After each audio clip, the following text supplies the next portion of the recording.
میں نے اللہ کو ڈھونڈا تو اس نے اپنا تعارف کروایا، اللہ لا الہ الا هو الحی القیوم، میں وہ ہوں جو موت سے پاک ہوں، الحی، میں وہ ہوں جو ہمیشہ کے لیے قائم ہوں، مجھے قائم رہنے کے لیے روٹی بھی چاہیے، پانی بھی چاہیے، روٹی پانی نہ ملے، نیند نہ ملے، میں قائم نہیں رہ سکتا، مجھے زندہ رہنے کے لیے روح چاہیے، روح نکل جائے تو ابھی یہ ڈیڈ باڈی ہوگی، تو میرا اللہ کہتا الحی، مجھے کسی روح کی ضرورت نہیں، القیوم، مجھے کسی شے کی حاجت نہیں، اپنی ذات میں زندہ، اپنی ذات میں قائم۔ پھر جو سو گیا تو سوتے سوتے جو ہوا وہ تو نہیں جانتا، پھر جو اونگنے لگا تو بیٹھ کے بھی اسے نہیں خبر۔ لطیفہ سنو، گورنمنٹ کالج لاہور کی بات، ہسٹری کا ہو رہا تھا لیکچر، تو پروفیسر صاحب بتا رہے تھے ڈیزرٹ، اپنا گوبی، صحرائے گوبی، پتہ نہیں کہاں سے پرانی بات، 40 سال پرانی بات یاد، تو وہ صحرائے گوبی بتا رہے تھے، پیچھے ایک اسٹوڈنٹ جو ہے وہ ایسے اونگ رہا تھا، تو انہوں نے اس کا roll number 56، yes sir, where is صحرائے گوبی ڈیزرٹ، کا سر چھانگا مانگا۔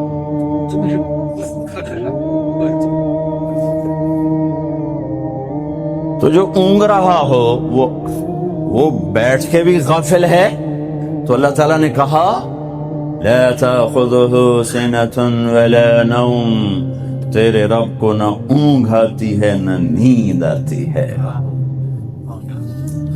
پھر بھولنے سے بات غلط ہو جاتی ہے تو میرے رب نے کہا لا ما کان ربک نسیا، تیرا رب بھول سے پاک ہے۔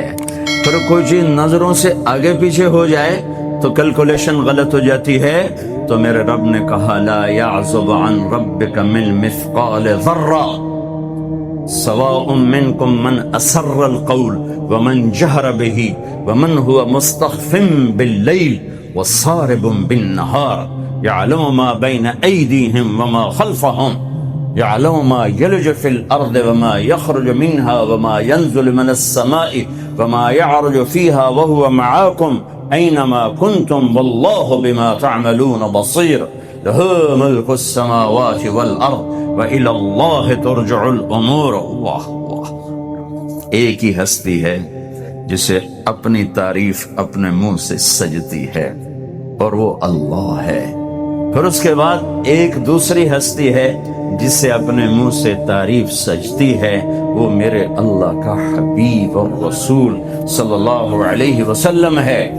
اس کے علاوہ جو اپنی تعریف آپ کرے گا وہ دھوکے میں ہے بیچارہ، پتہ نہیں ہے اسے۔ تو جو چیزیں علم کے خلاف ہیں، علم کو کمزور کرتی ہیں، اللہ ان سے پاک ہے۔ دیکھنا کیسا ہے اللہ کا؟ کس طرح دیکھتا ہے کہ اندھیرے میں چلو روشنی میں چلو، تیرا رب دیکھتا ہے۔ ایک رائے کے برابر کوئی چیز تیرے اللہ کی نظر سے چھپی ہوئی نہیں ہے۔ زمین کے اندر تہ میں کیا ہے اللہ دیکھ رہا ہے، اوپر کیا ہے اللہ دیکھ رہا ہے، آسمان کے نیچے کیا ہے اللہ دیکھ رہا ہے، آسمان کے اوپر کیا ہے اللہ دیکھ رہا ہے۔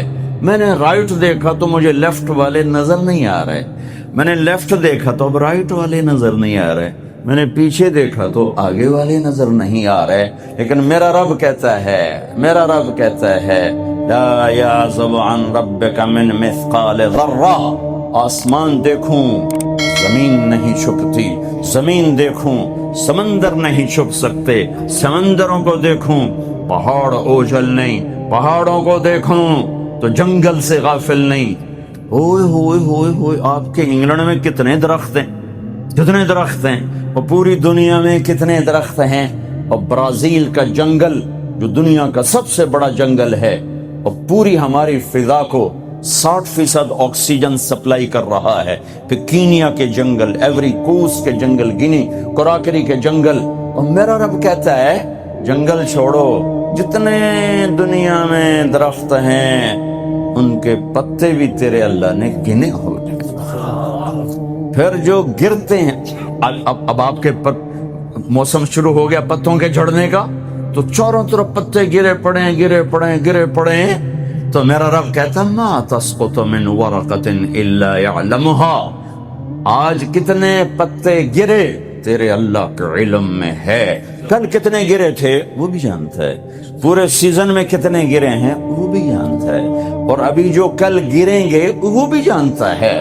ولا حبۃ فی ظلمات الارض ولا رطب ولا یابس الا فی کتاب مبین، کوئی خشک، کوئی تر، کوئی دانہ، کوئی گٹھلی، کوئی سیڈ، کوئی بیج زمین کے اندر، تہ کے اندر، پہاڑ کے اندر، غار کے اندر، پانی کے اندر، جہاں بھی ہے تیرے رب کی نظر اس کے اوپر پڑ رہی ہے۔ فرشتوں کو دیکھے تو جن بھی سامنے، جنات کو دیکھے تو انسان سامنے، انسانوں کو دیکھے تو پرندے سامنے، پرندوں کو دیکھے تو جانور سامنے، جانوروں کو دیکھے تو مچھلیاں سامنے، مکھی، مچھر، پتنگے، پروانے تک پر اس کی نظر چلتی ہے۔ لہذا ایسا دیکھنے والا یہ دعویٰ کر سکتا ہے کہ میرا علم کامل ہے۔ پھر جس کی ابتدا نہ ہو، اللہ اپنا تعارف کراتا ہے نا، پورے قرآن میں تعارف کراتا ہے۔ میں سورہ حدید کا شروع پڑھتا ہوں، سبح للہ ما فی السماوات والارض وهو العزیز الحکیم۔ میرے بندو، لندن والو نہ پڑھو میری تسبیح، مجھے کیا فرق پڑتا ہے، کل کائنات میری تسبیح پڑھتی ہے، میں عزت و حکمت والا، لہو ملک السماوات والارض، میں زمین آسمان کا بادشاہ، یحیی و یمیت، زندگی موت کا مالک، وہو علی کل شیء قدیر، ہر چیز پہ قادر۔ اب اللہ لانا چاہتا ہے کہ ہر چیز کا علم بھی میرے پاس ہے، تو ہر چیز کا علم میرے پاس ہے، اس دعوے کے لیے پہلے دلیل لاتا ہے۔ دعویٰ وہ مانا جاتا ہے جس پر دلیل ہو، تو اللہ دعویٰ بعد میں کر رہا ہے، دلیل پہلے لا رہا ہے کہ هو الاول والآخر والظاہر والباطن، تیرا رب اول کا کیا مطلب، کہیں سے سٹارٹنگ پوائنٹ کوئی نہیں، کہیں سے شروع نہیں ہوتا، والآخر کوئی دی اینڈ کوئی نہیں، کہیں جا کے ختم نہیں ہوتا، ابتدا سے پاک، انتہا سے پاک، والظاہر سب سے بلند، اس سے اوپر کچھ نہیں، والباطن ایسا چھپا ہوا کہ اس سے کوئی چھپا ہوا کوئی نہیں۔ ان چار لفظوں کو میرے نبی نے کیا، اللہم انت الاول فلیس قبلک شیء، تو اول، تجھ سے پہلے کچھ نہیں، وانت الآخر فلیس بعدک شیء، یا اللہ تو سب سے آخر میں، تیرے بعد کچھ نہیں، وانت الظاہر، تو بلند، ولیس فوقک شیء، تیرے اوپر کچھ نہیں، وانت الباطن، اور تو چھپا ہوا، فلیس دونک شیء، تجھ سے کوئی چیز چھپی ہوئی نہیں ہے۔ تو جب چار باتیں میرے رب کے اندر ہیں تو اب دعویٰ سنو، کہ دعویٰ کیا کہا کہ هو الاول والآخر والظاہر والباطن، میں اول، میں آخر، میں ظاہر، میں باطن، کوئی اللہ کے سوا دکھا دو، کوئی اللہ کے سوا دکھا دو جو اول، آخر، ظاہر، باطن ہو، کوئی اللہ کے سوا دکھا دو، نہیں ہے۔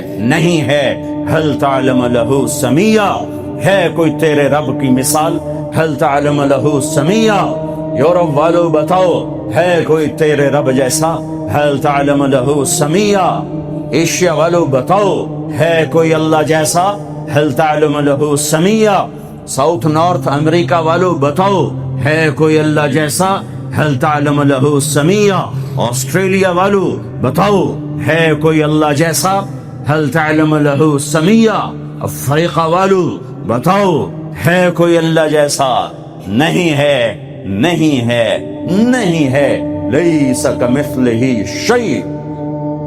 اللہ تعالیٰ کہتا ہے میں کس چیز سے تشبیہ دوں، اپنا، میرا جیسا ہے ہی نہیں، تشبیہ کیا دوں، میری مثال کوئی نہیں ہے۔ لہٰذا جب اول اور آخر اور ظاہر اور باطن ہے تو پھر تیرے رب کا یہ دعویٰ ہے، سنو، وَهُوَ بِكُلِّ شَيْءٍ عَلِيمٌ، ہر چیز کا علم تیرے رب کے پاس ہے. فماذا بعد الحق الا الضلال. اس اللہ کو چھوڑ کے کہاں جاؤ؟ چار کاغذ کے نوٹ اکٹھے کر کے کہاں جاؤ؟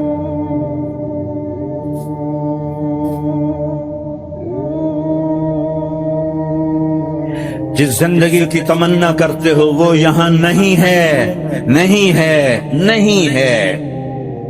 تم پیپر دے رہے ہو، موج کرنے نہیں ہے. دنیا آئیڈیل ہوم نہیں ہے، یہ ایگزامینیشن ہال ہے. یہ آئیڈیل ہوم نہیں بن سکتا. وہ کیا گھر ہے جو مٹ جائے؟ وہ کیا زندگی ہے جو موت کا شکار ہو جائے؟ وہ کیا جوانی ہے جو بڑھاپے کا شکار ہو جائے؟ وہ کیا صحت ہے جسے مرض کھا جائے؟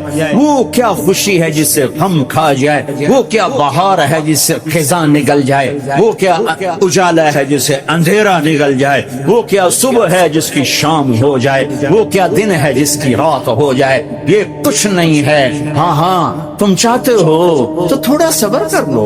4 دن اللہ رسول کے آگے سر جھکا دو. اللہ تو بتا میں کیا کروں؟ یا رسول اللہ آپ بتائیں میں کیا کروں؟ جو کہیں وہ کر دو، جہاں سے روکیں وہ رک جاؤ. تو تھوڑا سا انتظار کر لو، پھر اللہ کا اعلان سنو. اعلان سنو جنت کے دروازے پر، جنت کے دروازے پر. میرے بندو زندگی مبارک، موت ختم.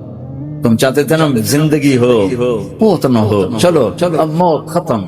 ہاں تم دنیا میں زندگی گزار کے آئے تو لمبی زندگی میں پھر بڑھاپے کا تمہیں تصور ہوگا تو تمہیں خیال نہ آئے کہ موت نہیں ہے تو لمبی زندگی ہے تو بڑھاپے کا کیا بنے گا. تو سنو سنو، ہمیشہ جوانی مبارک ہو، بڑھاپا ختم. پھر تمہیں خیال آئے گا کہ جوانی میں بیمار ہوتے تھے تو بیکار ہو جاتے تھے، تو پھر جوانی اور بیماری آئے گی پھر کیا بنے گا. تو سنو سنو سنو، بیماری ختم، صحت مبارک ہو. پھر تمہیں خیال آتا ہوگا کہ صحت بھی ہو، جسم بھی ہو، زندگی بھی، اور پیسہ نہ ہو تو وہ کس کام کی جوانی. تو سنو سنو سنو، ہمیشہ کی بادشاہی مبارک ہو. اب غریبی تمہارے قریب سے نہیں گزرے گی. وَإِذَا رَأَيْتَ ثَمَّ رَأَيْتَ نَعِيمًا وَمُلْكًا كَبِيرًا عَالِيَهُمْ ثِيَابُ سُنْدُسٍ خُضْرٌ وَإِسْتَبْرَقٍ وَحُلُّوا أَسَاوِرَ مِنْ فِضَّةٍ وَسَقَاهُمْ رَبُّهُمْ شَرَابًا طَهُورًا إِنَّ هَذَا كَانَ لَكُمْ جَزَاءً وَكَانَ سَعْيُكُمْ مشكورا. تمہیں شراب کا بڑا شوق ہے، تھوڑے صبر، 4 دن کچھ دن صبر کرو، کیا ہوگا. اللہ نے 3 محفلیں بیان کی ہیں شراب کی جنت. 3 ایک ہی صورت سے. ان الابرار یشربون من کأس کان مزاجها کافورا. جنتی لوگ شراب ڈال رہے ہیں، پی رہے ہیں، ڈال رہے ہیں، پی رہے ہیں. یہاں پلانے والا کوئی نہیں، خود پینے والے. حالانکہ ان کو بھی پلانے والے ہی ہوں گے، لیکن تعبیر الگ الگ کر کے مقام کا فرق بتایا ہے. سب کے خدام ہیں. سب سے چھوٹا درجے کا جنت بھی 80,000 اس کے نوکر ہیں. 80,000 نوکر ہیں کہ سب سے چھوٹے جنتی کو 80,000 نوکر ملیں گے. 80,000. لہذا سب کو پلانے والے ہیں، لیکن فرق بتانے کے لیے 3 طرح کے انداز اختیار کیے ہیں. سب سے لو لیول جنتی خود پی رہے ہیں، کافوری شراب ہے، خود پی رہے ہیں. اس سے اوپر مڈل کلاس آ گئی، جنت کی مڈل کلاس. وہ کیا ہیں؟ یسقون فیہا کاسا کان مزاجها زنجبیلا. انہیں زنجبیلی شراب پلائی جائے گی. وہ پی رہے تھے، انہیں پلایا جا رہا ہے. یعنی ان کو پلانے والے کبھی فرشتے ہوں گے، کبھی نوکر ہوں گے، کبھی جنت کی خوبصورت لڑکیاں ہوں گی جنہیں اللہ تعالیٰ نے مٹی سے نہیں بنایا، آگ پانی ہوا سے نہیں بنایا، جنہیں اللہ نے مشک، عنبر، زعفران اور کافور سے بنایا. ان 4 چیزوں سے بنایا، مٹی نہیں ڈالی. مشک، عنبر، زعفران، کافور. پھر اللہ نے ان کا میک اپ کیا ہے. یہاں کا میک اپ تو اتر جاتا ہے، تھوڑی دیر کے بعد خود ہی اتر جاتا ہے، یا منہ دھو نہاؤ تو اتر جاتا ہے. لیکن اللہ نے ان کا میک اپ کیا ہے. وہ کیسے کیا ہے؟ اللہ اکبر. اپنے چہرے کے نور میں سے ان کے چہروں پر نور ڈالا ہے. اپنے نور کی تجلی میں سے نور وجہہن من نور اللہ تعالی. اللہ نے اپنا نور ان کے چہروں پر ڈالا. وہ ایسا میک اپ کیا ہے کہ ہر لمحے وہ حسن بڑھتا جا رہا ہے، بڑھتا جا رہا ہے. یا کسی بھی چیز کی، عورت میں مرد ہو، عورت ہو، کوئی بلڈنگ ہو، کوئی گھر ہو، کوئی بیڈ روم ہو، کوئی ڈرائنگ روم ہو، کوئی ہوٹل ہو، کوئی لاؤنج ہو، کوئی مسجد ہو، جب ہم اس کو میک اپ کرتے ہیں، یہ میک اپ، یہ فانوس لگا ہوا ہے اس کا میک اپ ہے، یہ قالین بچھا اس کا میک اپ ہے، تو اس کی ایک حد پر آ کر وہ ختم ہو جاتا ہے. اس سے آگے ہم کر نہیں سکتے، اس سے آگے نہیں جا سکتا. اور وہاں جا کر پھر وہ نیچے آنا شروع ہوتا ہے. نیچے کیسے آنا شروع ہوتا ہے؟ میں نے ایک دفعہ دیکھا، اچھا لگا، پھر دیکھا، پھر دیکھا، پھر میں چلو یار ویکھی شیکی بیٹھا.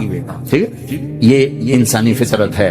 پہلی دفعہ میں کینیڈا گیا جماعت میں نے یار نیاگرا تو دکھاؤ یار، نیاگرا دیکھنا ہے بھائی. تو ہم اسپیشل گئے نیاگرا دیکھنے.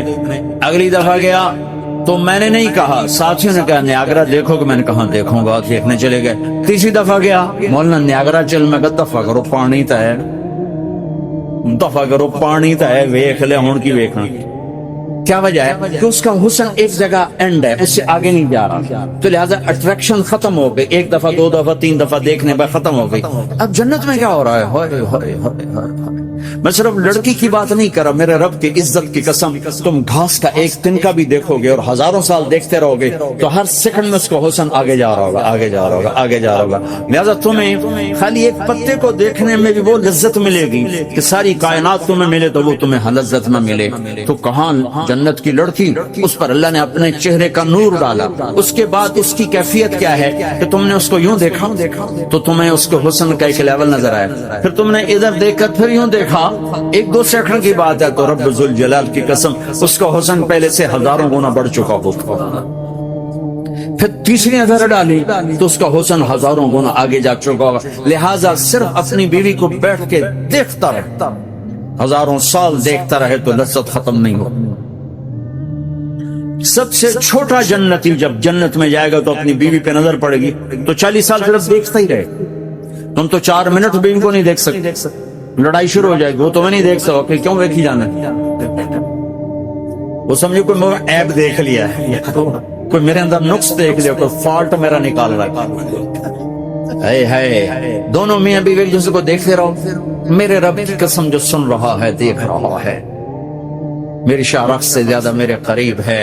تم کروڑوں سال صرف دیکھتے رہو رے، اللہ کی قسم تمہاری لذت میں کمی نہیں آئے گی. نہ تمہیں کھانے یاد رہے گا، نہ پانی یاد رہے گا، کچھ برس دیکھنے کا مزہ لے. تو پلانے والی یہ ہیں.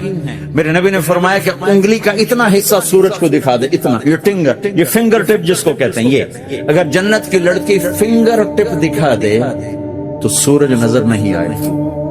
سورج جیسے سورج کے سامنے تارے نظر نہیں آتے، جنت کی لڑکی کے فنگر ٹپ کے سامنے سورج نظر نہیں آتا. تو ابن عباس نے فرمایا جس کی فنگر ٹپ ایسی ہے اس کا چہرہ کیسا ہوگا، جس پر اللہ کا نور پڑا ہوا ہو اور مشک عنبر زعفران کافور سے بنی ہو. مستورات بھی بیان سن رہی ہیں، وہ ڈپریشن کا شکار نہ ہو جائیں تو ان کو بھی خوشخبری سناتا ہوں کہ میرے نبی نے فرمایا جنت کی اس عورت سے جس کا میں نے ابھی ذکر کی ایک جیسی دعوت ہے. مولانا الیاس صاحب رحمۃ اللہ علیہ فرماتے تھے اگر میں اس کام کا کوئی نام رکھتا تو اس کام کا نام تحریک ایمان رکھتا، کہ ایمان کا سیکھنا فرض عین ہے. چونکہ امت کے اندر سے ایمان کے سیکھنے کا رواج ختم ہو گیا تو مسلمانوں کے اندر یہ بات آ گئی کہ ایمان کی دعوت تو غیروں کے لیے ہے، کہ ہم تو ایمان والے ہیں، ہم تو ایمان کی دعوت کی ضرورت نہیں ہے. اب یہ سوچ ہو گئی ہے، حالانکہ ایمان کی دعوت خود مومن کے لیے ہے. اللہ کا بھی حکم ہے، یا ایھا الذین آمنوا کہ ایمان والو تم ایمان لاؤ. اللہ حکم دے رہے ہیں ایمان والوں کو ایمان لانے کا. علماء نے اس کی تفسیر کی ہے کہ ایمان والو مسلمان بن کر رہو، اس لیے ایمان کی دعوت خود مومن کے لیے ہے. ایک خیال یہ پیدا ہو گیا اس زمانے میں کہ دعوت تو غیروں کے لیے ہے، ہم تو ہے ہی ایمان والے، ہمیں دعوت کی ضرورت نہیں ہے. حالانکہ آپ اندازہ کریں تو صحابہ کرام رضی اللہ عنہ جن کا ایمان ان کے دلوں میں پہاڑوں کی طرح جمع ہوا تھا، ان کو حکم ہے کہ اپنے ایمان کی تجدید کرتے رہا کرو، ورنہ پرانے کپڑے کی طرح ایمان پرانا ہو جائے گا. صحابہ جو وحی بھی اترتی ہوئی دیکھ رہے ہیں، فرشتوں کا نزول آنا جانا بھی دیکھ رہے ہیں، غیبی مدد بھی دیکھ رہے ہیں، اللہ کے وعدے بھی پورے ہو رہے ہیں، ان کے ایمان میں ترقی بھی ہو رہی ہے. میرے دوستو، صحابہ کے سامنے جتنے بھی ایمان کو بڑھانے کے مناظر بہت زیادہ باتیں اور چیزیں تھے، ہمارے سامنے ان میں سے کوئی بھی مناظر نہیں ہے. اور صحابہ اکرام رضی اللہ عنہم اجمعین جو غیبی مدد بھی دیکھ رہے ہیں، فرشتوں کا نزول بھی دیکھ رہے ہیں، چیزوں میں برکتیں بھی دیکھ رہے ہیں، پھر ان کو یہ حکم دیا جا رہا ہے کہ اپنے ایمان کی تجدید کرتے رہو، کیونکہ ایمان اس طرح پرانا ہو جاتا ہے جس طرح کپڑا پرانا ہو جاتا ہے۔ اس بات پر بہت زیادہ غور کرنا پڑے گا کہ آج مسلمانوں کا یہ کہنا ہے کہ ہمیں کیا ضرورت ہے ایمان کی دعوت کی، یا ہمیں کیا ضرورت ہے ایمان کی تجدید کرنے کی۔ یہ بات کہنا آسان نہیں ہے۔ تو میں نے عرض کیا کہ وہ صحابہ رضی اللہ عنہم جن کا ایمان امت کے لیے ایک نمونہ ہے، آمنو کما آمن الناس، ایمان سیکھو صحابہ کی طرح، صحابہ کا ایمان نمونہ ہے، ان حکم ہے کہ اپنے ایمان کی تجدید کرنے کا، کہ اپنے ایمان کو نیا کیا کرو۔ صحابہ اکرام رضی اللہ عنہم نے حضور صلی اللہ علیہ وسلم سے پوچھا بھی کہ یا رسول اللہ صلی اللہ علیہ وسلم ہم اپنے ایمان کو کیسے نیا کریں؟ تو آپ صلی اللہ علیہ وسلم نے فرمایا تھا کہ لا الہ الا اللہ کی کثرت سے اپنے ایمان کو نیا کیا کرو۔ اب سوال یہ پیدا ہوتے کہ کیا مطلب ہے کلمے کی کثرت کا؟